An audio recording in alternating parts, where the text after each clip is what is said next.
साथियों, आपको मेरा सादर प्रणाम।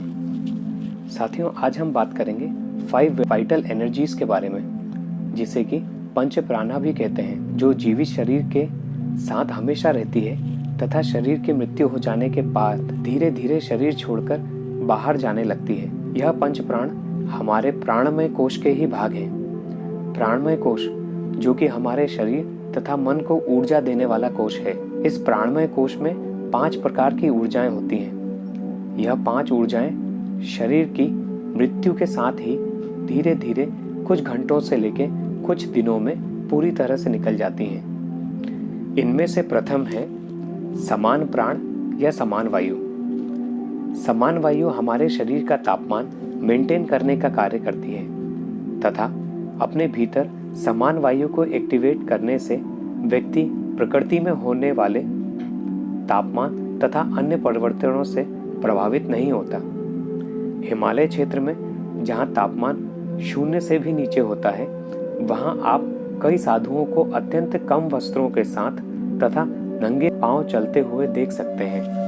ऐसा इसलिए संभव हो पाता है क्योंकि कुछ योगिक क्रियाओं के माध्यम से या कुछ मंत्रों को सिद्ध कर लेने से वह अपने शरीर के चारों ओर एक कवच या शील्ड का निर्माण कर लेते हैं, जिसके कारण वह इतनी अधिक ठंड की विषम परिस्थितियों को भी आराम से सह लेते हैं।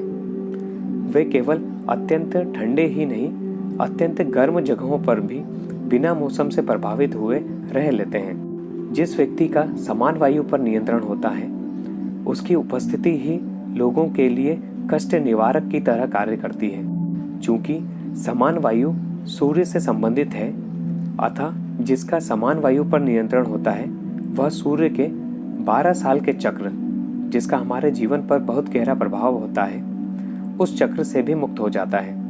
इसमें दूसरे नंबर पर है प्राणवायु।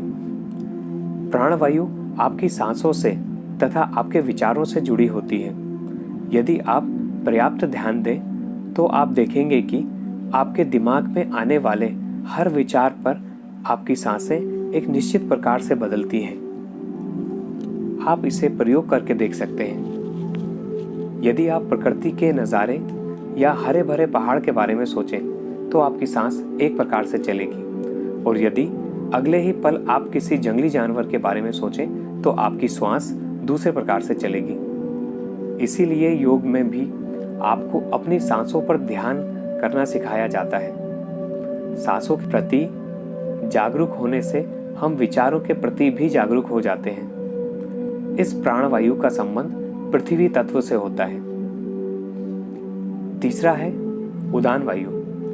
उदान वायु के होने से ही चलते फिरते समय पृथ्वी का गुरुत्वाकर्षण होते हुए भी हमें अपना शरीर हल्का महसूस होता है।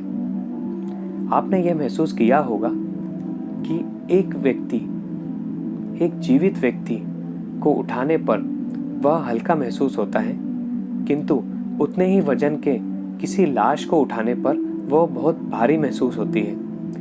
ऐसा उदान वायु के कारण से ही होता है।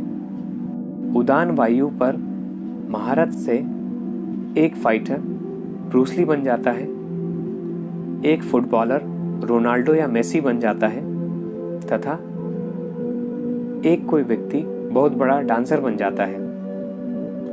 इस उदान वायु का संबंध चंद्र से होता है। चौथा है अपान वायु। अपान वायु का संबंध हमारे एक्सक्रीटरी तथा सेंसरी फंक्शन से होता है। जब हमारा एक्सक्रीटरी या गंदगी को साफ करने वाला फंक्शन कोशिकाओं के स्तर तक अच्छे से कार्य करता है, केवल तब ही हम अपने सेंसरी परसेप्शन को समझने योग्य बन पाते हैं। योग में पंचभूत शुद्धि जैसी क्रियाओं के माध्यम से यह शुद्धता प्राप्त की जाती है। हमारे शरीर में कोशिकाएं लगातार गंदगी को बाहर निकालने के लिए कार्य करती रहती हैं तथा अपान वायु की उपस्थिति के कारण ऐसा संभव हो पाता है। इसलिए ध्यान करने से पहले खाली पेट का होना आवश्यक है, जिससे कि अपान वायु अपना कार्य आसानी से कर सके। इसीलिए एकादशी के व्रत का भी बहुत अधिक महत्व है। यह व्रत करने से हमारे शरीर का कोशिकाओं के स्तर तक शुद्धिकरण हो जाता है, अर्थात शरीर में अपान वायु एक्टिवेट होने लगती है। पांचवें प्रकार की वायु है व्यान वायु। व्यान वायु ही हमारे शरीर की अरबों कोशिकाओं को एक आपस में जोड़े रखती है। इतिहास में बहुत से संत महात्मा हुए हैं जिनकी मृत्यु के बाद भी काफी समय तक उनका शरीर खराब नहीं हुआ था। जो योगी महासमाधि में जाते हैं, बहुत साल बीत जाने के बाद भी उनका शरीर खराब नहीं होता। उदाहरण स्वरूप दिव्य ज्योति संस्थान के आशुतोष महाराज जी की कथा प्रचलित है, जिनके महासमाधि के बाद आज भी उनका शरीर संभाल कर रखा गया है, क्योंकि उन्होंने कहा था कि वे उस शरीर में पुनः लौटेंगे। व्यान वायु पर नियंत्रण तिब्बतन मंक्स के बीच काफी प्रचलित है। इस संबंध में आदि शंकराचार्य जी की कहानी भी बहुत प्रचलित है, जिन्होंने अपने शरीर में व्यान वायु छोड़कर किसी दूसरी काया में प्रवेश किया था, जो कि एक राजा की काया थी। कुछ दिन पश्चात वह पुनः अपने शरीर में वापस लौट आए थे। व्यान वायु एक्टिवेट होने से व्यक्ति के इंट्यूशन की शक्ति काफी बढ़ जाती है तथा आध्यात्मिक प्रगति में भी व्यान वायु का महत्वपूर्ण स्थान होता है।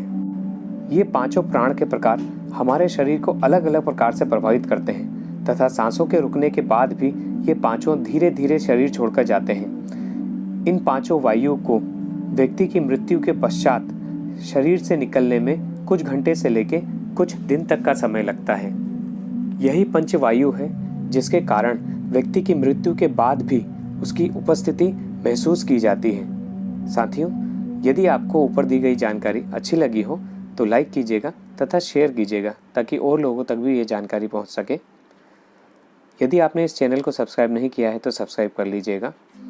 आपको इस प्रकार के और भी वीडियो मिलते रहेंगे।